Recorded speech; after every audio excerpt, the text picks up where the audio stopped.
श्री गुरुदेव दत्त. श्री गुरुचरित्र अध्याय पहिला. मंगलाचरण. ओम श्री गणेशाय नमः. ओम सरस्वते नमः. श्री गुरुभ्ये नमः. श्री कुलदेवताय नमः. श्रीपाद श्री वल्लभ श्री नरसिंह सरस्वती दत्तात्रेय सद्गुरुभ्यो नमः. हे ओंकार स्वरूप गणेशा, विघ्नहर्त्या, पार्वती सुता, गजानना, तुला माझा नमस्कार असो.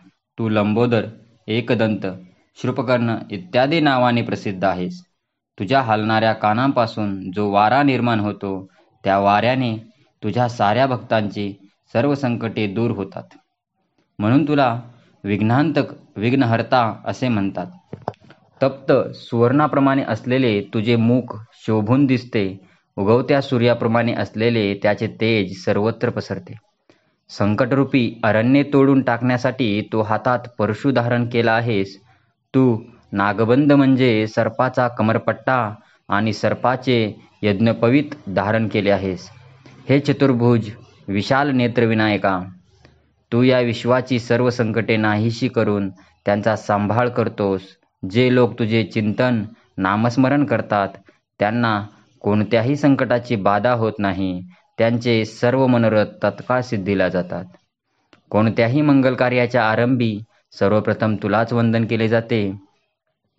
हे लंबोदर गणेशा, तूच 14 विद्यांचा म्हणजे 4 वेद, 6 वेदांगे, पुराणे, मीमांसा, न्यायशास्त्र व धर्मशास्त्र यांचा स्वामी आहेस. तूच वेदशास्त्रे, पुराणे यांचे लेखन केले आहेस. म्हणून तर ब्रह्मदेवादी सर्व देव तुझे स्तवन करतात. हे गणेशा, अजिंक्य अवध्य अशा त्रिपुरासुराचा वध करण्यापूर्वी भगवान शंकराने तुझेच स्तवन केले होते.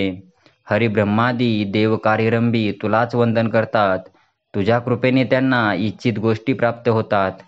हे कृपानिधी गणनायका, हे मूषकवाहना, ओंकार स्वरूप दुःखहर्त्या, विघ्ननायका, मला बुद्धी दे. जे लोक तुला वंदन करतात त्यांचे कार्य सिद्धीला जातात. हे गणेशा, तू कृपासागर आहेस. तू सर्वांचा आधार आहेस. हे गजानना, माझे मनोरथ सिद्धीला जावेत म्हणून मी तुला साष्टांग नमस्कार घालतो. मला ज्ञान दे, बुद्धी दे. हे गणेशा, तू शरण आलेल्यांना वर देणारा आहेस. मी अज्ञानी आहे म्हणून तुझ्या शरणी आलो आहे. गुरुचरित्र लिहावे अशी इच्छा आहे. तुझी माझ्यावर पूर्ण कृपादृष्टी असावी व मी हाती घेतलेला ग्रंथ सिद्धीला जावा अशी माझी तुला प्रार्थना आहे. आता मी विद्यादेवता सरस्वतीला वंदन करतो. तिच्या हाती वीणा आणि पुस्तक असून ती हंसावर आरूढ झाली आहे. तिला वंदन केले असता ज्ञानप्राप्ती होते. हे सरस्वती माते, मी तुला वंदन करतो. वेद शास्त्र पुराणे तुझ्याच वाणीने प्रकट झाली आहेत. माते, मला चांगली बुद्धी दे. श्री नरसिंह सरस्वती हे माझे गुरु आहेत. त्यांच्या नावाने तुझे नाव असल्याने तू मला आदरणीय, वंदनीय आहेस. हे जग कळसूत्री बाहुलीप्रमाणे तुझ्या प्रेरणेने असते. म्हणून तू मला या ग्रंथलेखनासाठी प्रेरणा दे. मला स्फूर्ती दे. मला विद्यादान दे. आता मी ब्रह्मा, विष्णू आणि महेश या त्रिदेवांना वंदन करतो आणि विद्यादान मागतो. भगवान विष्णू हा विश्वाचा नायक आहे. तो लक्ष्मीसह क्षीरसागरात वास्तव्य करतो. शंख, चक्र, गदा, पद्मधारी त्या नरहरी विष्णूने गळ्यात वैजयंतीमाला धारण केली आहे. पितांबरधारी तो विष्णू शरणागतांना इच्छित वस्तू देतो. तो मोठा कृपाळू आहे, दयाळू आहे. आता मी पंचमुख, गंगाधर अशा शंकराला वंदन करतो. साक्षात जगन्माता पार्वती त्यांची पत्नी आहे. तोच या जगाचा संहार करतो म्हणून त्याला स्मशानवासी म्हणतात. व्याघ्रचर्म परिधान केलेल्या, सर्वांगावर सर्प धारण केलेल्या त्या शंकराला मी वंदन करतो.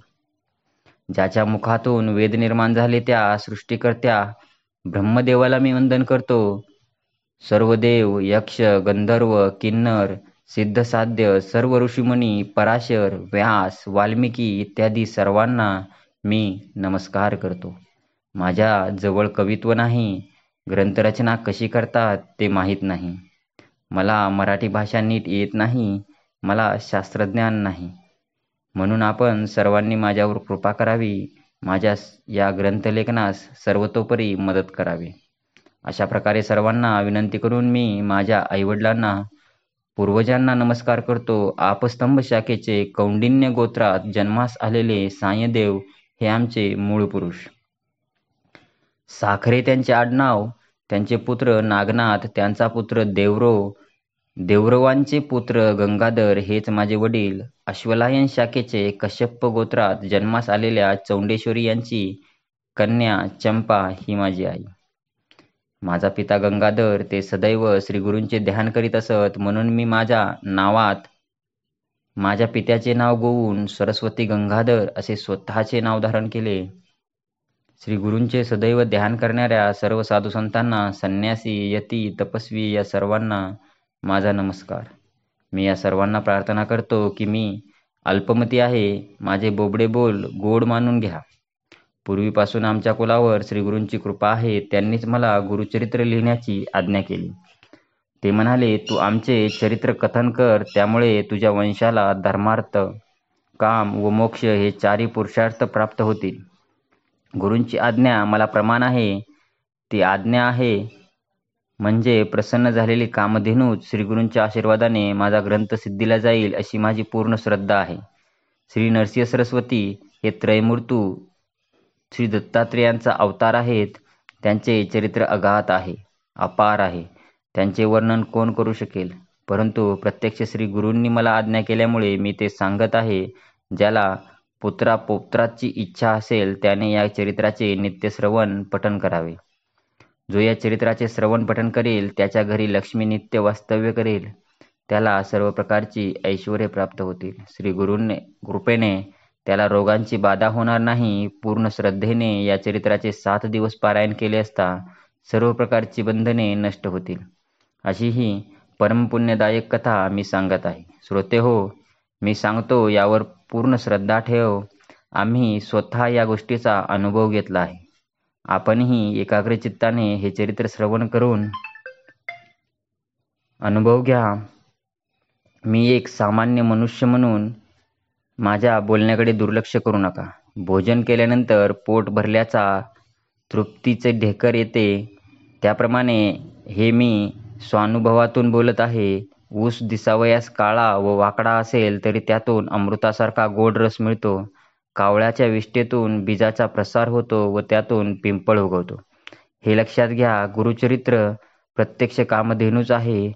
त्याचे श्रवण केले असता मनुष्याला परमज्ञानाची प्राप्ती होते. म्हणून श्रोते हो, आपण लक्षपूर्वक ऐका. श्री गुरु नरसिंह सरस्वती गाणगापूर क्षेत्री असताना त्या क्षेत्राची कीर्ती सर्वदूर पसरली.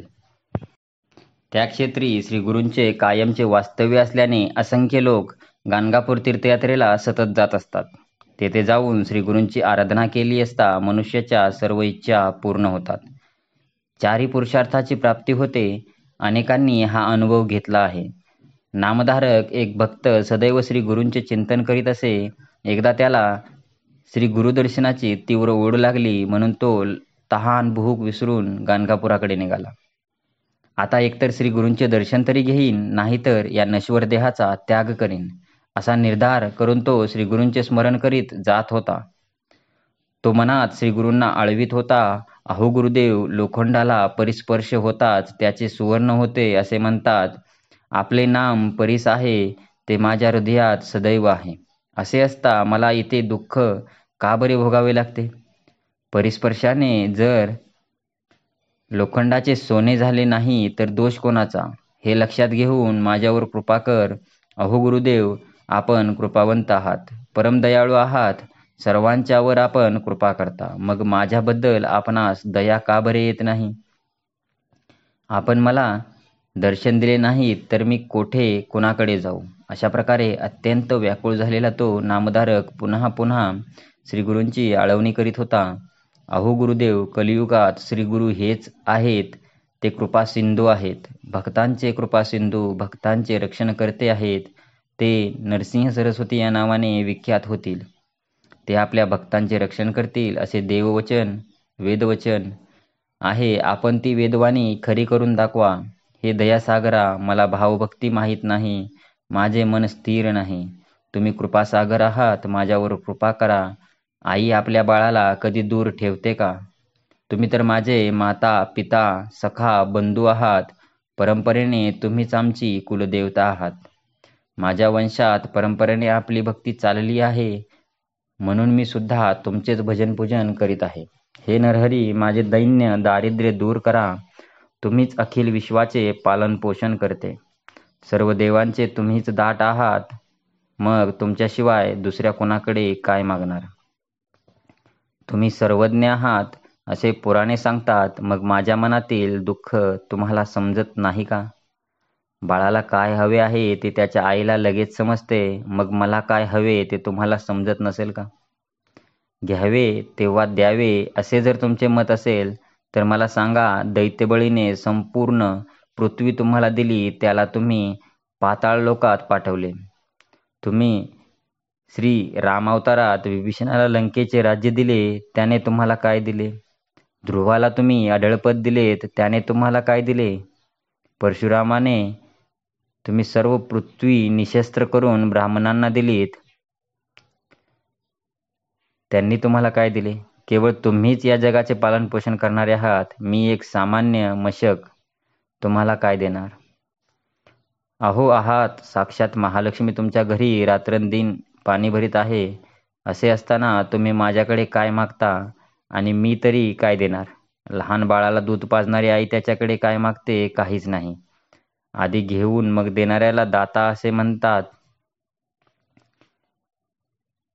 सामान्य मनुष्य अगोदर काहीतरी सेवा घेतो व मग त्याचा मोबदला देतो. याला दातृत्व म्हणत नाहीत. मेघ जलवृष्टी करून तळी विहीर पाण्याने भरतो, पण तो त्याबद्दल काहीच मागत नाही. कुणाचीही सेवा घेत नाही. आता सेवेबद्दल बोलायचे तर आमच्या पूर्वजांनी अनेक वर्षे तुमची मनोभावे सेवा केली आहे.